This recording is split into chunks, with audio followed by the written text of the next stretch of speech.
नमो नमः। समाधानम में आपका स्वागत है। समाधानम में आज हम संस्कृत में कक्षा 9 के लिए जो शेमुशी पाठ्य पुस्तक है भाग प्रथम उसके पाठ 4 कल्पतरु का अध्ययन करेंगे।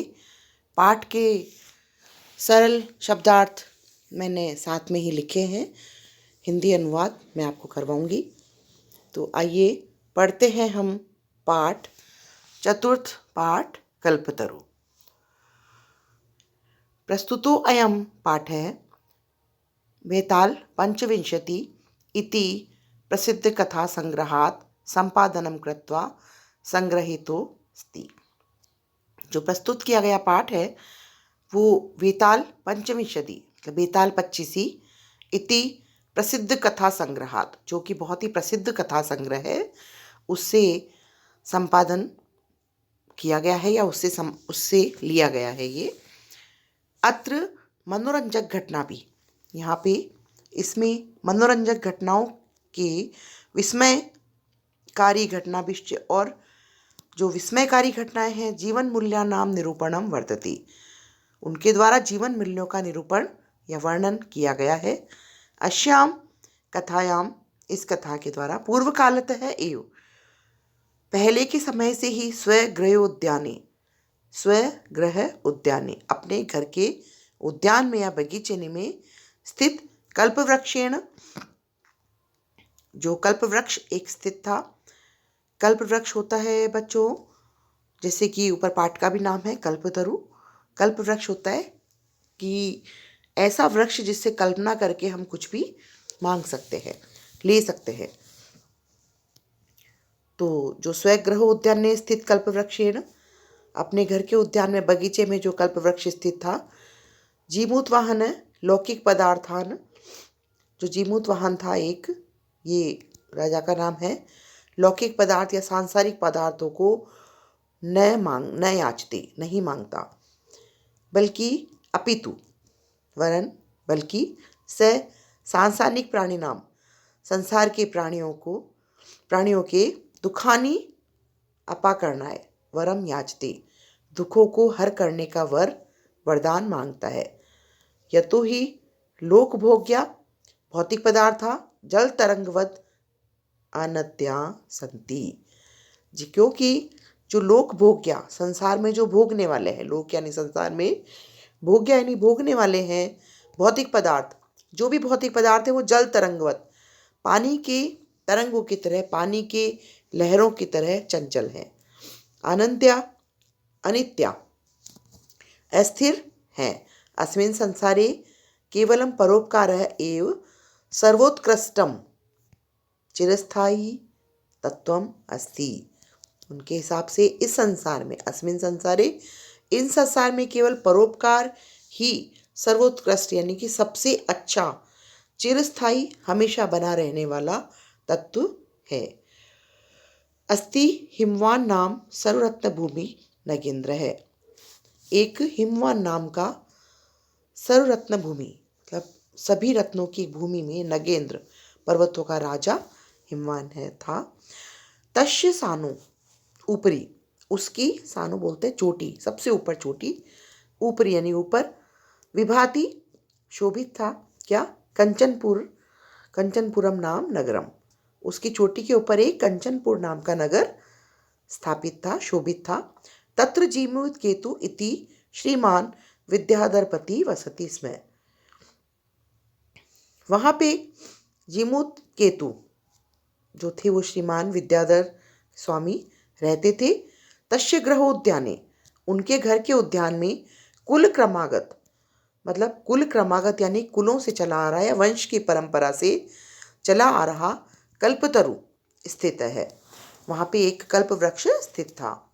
स राजा जीमूत केतु तम कल्पतरुम आराध्य तत्प्रसादात च बोधिसत्वांश संभवम जीमूत वाहनम नाम पुत्रम प्राप्नोत।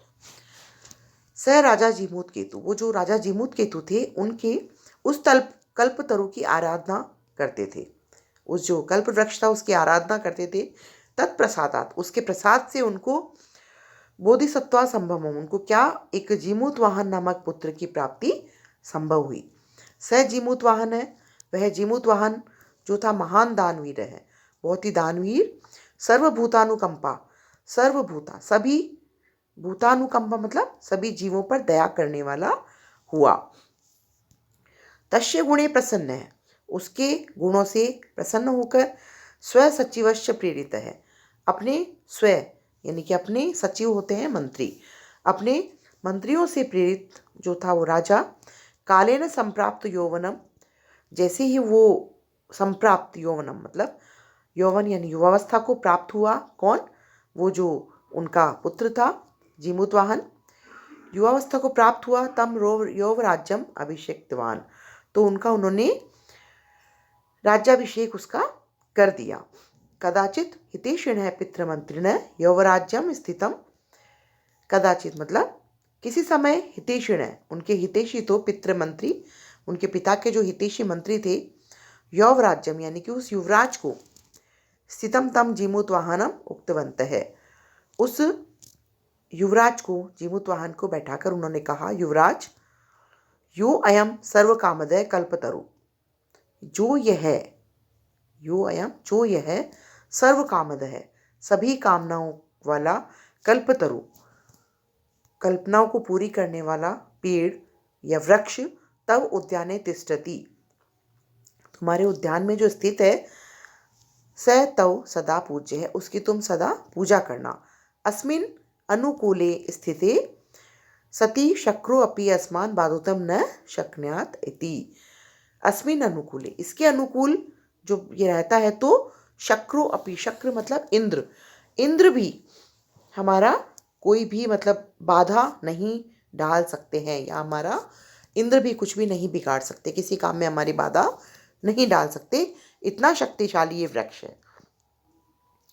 एतत् आकर्ण्य जीमूतवाहन अचिंत्यत, यह सुनकर, इस प्रकार की सारी बातें सुनकर जीमूतवाहन को विचार आया, वो चिंता में हुआ, या उसने विचार किया, अहो अरे, ईदृशम, इस प्रकार का अमर पादप प्राप्यापि, अमर पादप मतलब जो अमर वृक्ष है, जिससे हम कभी भी कुछ भी मांगेंगे वो हमारी मनोकामना पूरी करता है, तो अमर पादप प्राप्यापि, प्राप्त करके, पूर्वे यानी कि हमारे पूर्वज, मेरे पूर्वज, पुरुषे, पूर्व पुरुष थे, मेरे पूर्वज थे, अस्माकम तादृशम फलम किमपि न प्राप्तम, तो उनको इस तरह का फल क्यों नहीं प्राप्त हुआ।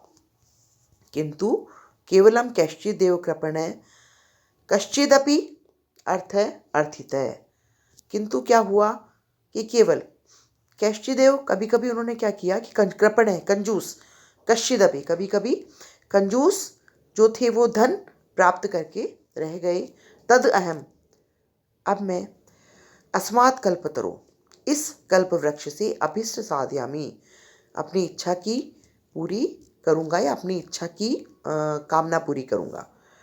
इति ही, ऐसा, एवं आलोच्य, सोचकर, स पितु अंतिकम आगच्छ, वो अपने पिता के पास आए, आगत्य आकर, च सुखम आसानम, सुखम आसीनम पितरम एकांते न्यवदत्, जो सुख से बैठे हुए थे पिता उनके, उनसे एकांत में निवेदन किया, तात त्वं तु जानासि, आप तो जानते हैं, एव कि यदस्मिन् संसार सागरे अशरीरम इदम सर्वम धन विचितम चंचलम, कि इस संसार सागर में जो शरीर है ये और सभी धन, विचिवत चंचलम, लहरों की तरह चंचल है, एक है परोपकार एव, एक परोपकार ही अस्मिन संसारे अनश्वर है, एक परोपकार ही इस संसार में अनश्वर है, यो युगांत पर्यंतम, जो पूरे युगों तक यश प्रसूते, यश उत्पन्न करता है, तद अस्माभि ईदृश है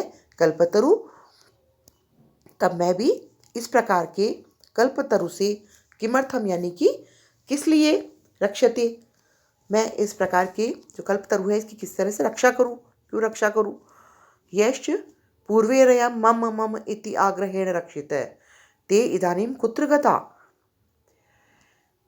जो, यश्च मतलब जो, पूर्वेरयं जो हमारे पूर्वज थे, मम मम जो मेरा मेरा करते रहे थे, इति आग्रहेण रक्षित है, जो उन्होंने मेरा मेरा करके इतना आग्रह से इसकी रक्षा की या इनसे कुछ मांगा, ते इदानीं कुत्र गता, वे इस समय कहाँ गए? प्रश्न पूछ रहा है वो अपने पिता से। तेषां कस्य अयम्, उनमें से यह किसका है? अश्या वा केते, और इसके वे कौन थे? तस्मात् परोपकारे फल सिद्धये त्वद आज्ञया इमं कल्पपादमं आराधयामि। तो वो कह रहा है कि उससे परोपकार की फल सिद्धि के लिए त्वद आज्ञया, आपकी आज्ञा से इस कल्प पादल को मैं आराधना करना चाहता हूँ या पूजा करना चाहता हूँ। अथ पित्रा तथा इति, पिता ने कहा तथा, ठीक है। इति अभ्युनज्ञात, अनुमति दे दी उनको। स जीमूतवाहन कल्पतरुम उपगम्य उवाच, उस जीमूतवाहन ने कल्पतरु के पास जाकर, उपगम्य यानी पास जाकर, उप यानी समीप, गम्य यानी जाकर, उवाच बोला, देव, हे देवता,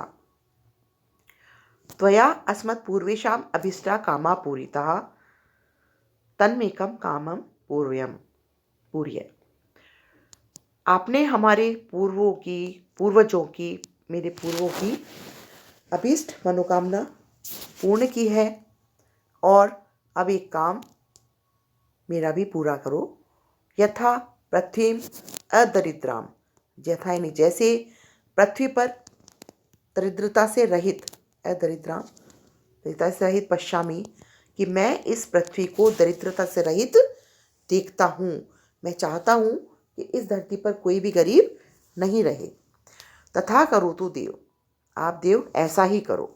इति एवं वादिनी जीमूतवाहने, ऐसा कहकर जीमूतवाहन ने, ततस्त्या एषो अहम यातो अस्मि, एकदम से, त्वस्त क्या है ये, त्यक्तस्त्वया, तुम्हारे द्वारा मैं त्यागा गया, एषो अहम यह मैं, यातो अस्मि मैं चला गया हूँ, इति वाक् तस्मात् तरो उद्भूत, इति ऐसी ही वाक् यानी वाणी, आवाज़, तस्मात् यानी उस वृक्ष से उत्पन्न हुई। जैसे ही जीमूतवाहन ने उससे प्रार्थना की कि मैं इस पृथ्वी को दरिद्रता से हीन देखना चाहता हूँ, आप देव ऐसा करो। जैसा ही उन्होंने कहा और उनको उस वृक्ष से आवाज़ सुनाई दी कि तुम्हारे द्वारा त्यागा हुआ मैं चला गया हूँ, वो वृक्ष वहाँ से चला गया। क्षणेन चैसे, और एक क्षण भर में ही, वह कल्पतरु, सह कल्पतरु, वह कल्पतरु, दिवम यानी आकाश में, समुत्पत्ति उड़कर, भुवि पृथ्वी पर, तथा वसूनी अवर्षत, और इस पृथ्वी पर उन्होंने धन की बरसात की। यथा न कोऽपि दुर्गते आसीत, और अब कोई दरिद्र या गरीब नहीं था। ततस्तस्य जीमूतवाहनस्य सर्वजीवानुकंपया सर्वत्र यश प्रथितम, और तब उस जीमूतवाहन का सभी जीवों पे दया के कारण सभी जगह यश या प्रसिद्धि फैल गई। तो बच्चों, ये पाठ आपको कैसा लगा? अच्छा लगा है आपको तो आप इसे लाइक, शेयर एवं सब्सक्राइब जरूर करें, ताकि आने वाले सभी वीडियोस आपको मिल सके। धन्यवाद। आपका दिन शुभ और मंगलमय हो।